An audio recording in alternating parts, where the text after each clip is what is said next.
공부는 잘하지만 행복하지 않은 아이. 바로 우리들의 아이이자 지금의 대한민국을 살고 있는 아이들이죠. 여기서 잠깐 인터넷에서 유행하는 연령 테스트를 해볼까요?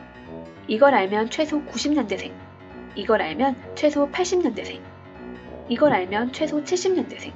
모두 그 시대에 태어난 아이들과 함께했던 추억의 물건들인데요.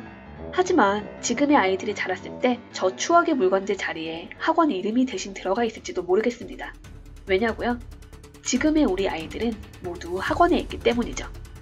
대한민국에서 사는 아이들이 초등학교에 입학해서 가장 먼저 배워야 할 건 뭘까요? 당연히 한글입니다. 왜냐면 초등학교라는 건 교육기관의 첫걸음이잖아요. 그러니 처음 학교에 입학한 아이들은 우리가 일반적으로 생각하는 지식보다는 실생활에 필요한 지식, 한글을 어떻게 읽고 신호등과 시계를 어떻게 보고 이런 걸 배워야 하는 거죠.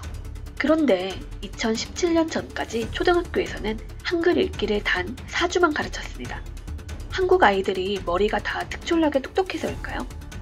아니면 세종대왕님이 너무 한글을 쉽게 만들어서 7살 아이들 모두가 4주만 배우면 한글을 읽을 수 있는 걸까요? 물론 모두 아닙니다.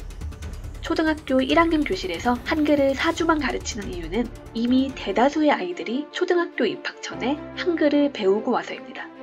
즉, 우리 아이들은 초등학교를 입학하기도 전에 선행학습을 통해 한글을 더 빠르게 배우게끔 강요당하고 있다는 거죠.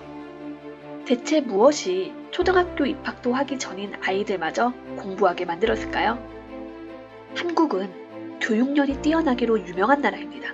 주변 사람들이나 맘카페 같은 커뮤니티만 봐도 아이들의 교육에 관해 엄청난 고민을 하고 인터넷에 유아학습이라는 단어만 검색해도 엄청난 수의 학습 서비스들이 나오죠.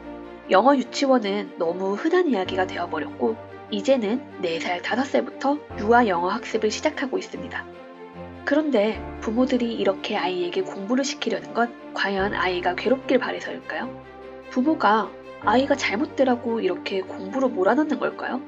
절대 아니겠죠? 부모들은 아이가 행복한 삶을 살길 바랍니다.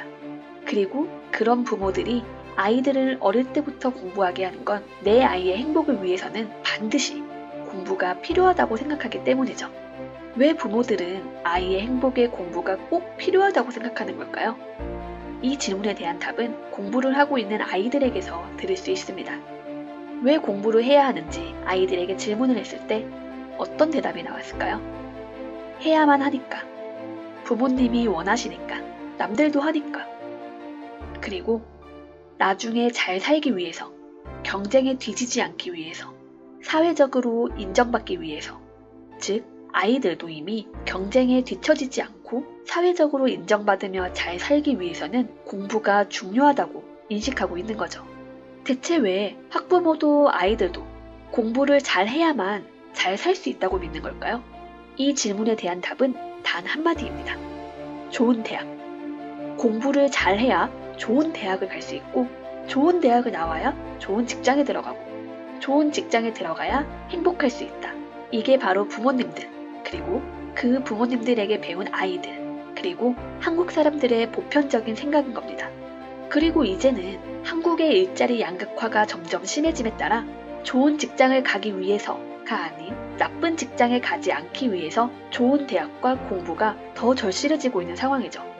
성공하기 위해 교육을 하는 것이 아니라 실패하지 않기 위해 교육하는, 이전보다 더 처절하고 치열한 경쟁이 되어버린 겁니다. 이렇게 좋은 대학을 위한 경쟁이 치열하면 치열할수록 가장 중요한 건 입시 체계입니다. 그리고 이 입시 체계는 당연히 공정하고 누구나 납득할 수 있어야겠죠? 하지만 교육학자 이범은 한국 입시 체계에 대해 OECD에서 보기 드문 요소들만 조합해 놓은 기이한 대입이라고 비판합니다. 수능 시험에서는 정해진 답을 맞추게 하는 획일적인 걸 요구하면서 비교과 활동을 통해 공부만 잘하는 게 아닌 걸 증명하라고 요구하는 모순적 입시 체계라고 비판하였는데요. 대체 지금의 입시 체계가 어떻길래 교육학자가 이렇게 대놓고 비판한 걸까요? 현재 대학 입시는 크게 수능과 학생부 종합전형, 이렇게 두 가지 방법이 있는데요. 두 입시제도 모두 공정하다고 이야기하기는 어렵습니다.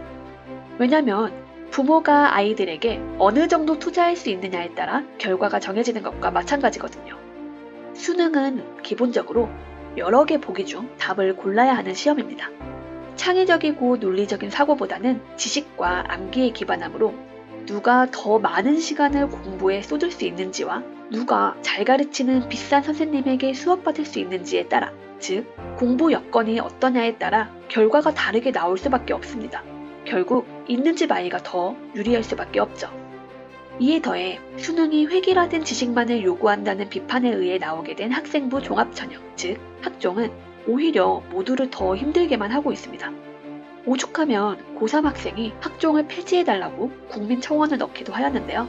학생들의 비교과 활동까지 고려하겠다 한 학종은 결과적으로 공부조차 힘든 아이들에게 다른 비교과 활동까지 강요하는 결과를 가져왔으며, 이로 인해 사교육비 또한 크게 늘어나는 상황을 불러일으키게 됩니다.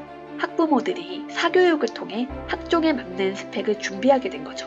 결국 수능도 학종도 학부모들의 지갑만 더 가볍게 하고 학생들의 고통만 증가시킬 뿐 모두를 위한 공정한 입시체계가 아닌 겁니다.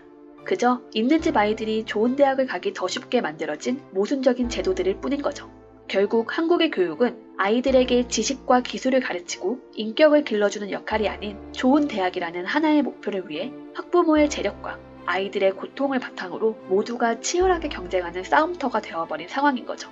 이렇게 교육과 입시가 여러 측면에서 문제가 되고 있다면 정부에서 나서줘야 하지만, 사실 정부의 교육 정책 또한 명확한 중심을 잡지 못하고 흔들려 왔습니다. 중심은커녕 오히려 정부의 포퓰리즘 정책 때문에 대학들이 무분별하게 늘어나고 공교육의 권위가 하락했으며, 그 결과 교실의 붕괴가 일어났죠. 이렇게 무너질 대로 무너진 것처럼 보이는 한국의 교육과 입시제도, 과연 이 문제는 해결 가능할까요? 진정한 의미의 교육이 아닌 대학만을 위한 입시 제도에 갇혀있는 한국 교육. 그런데 이 문제에 해결책이 있다면? 복잡한 한국의 입시를 위해 제시된 하나의 해결책, 한국 교육의 현실과 문제의 2편에서 알려드립니다.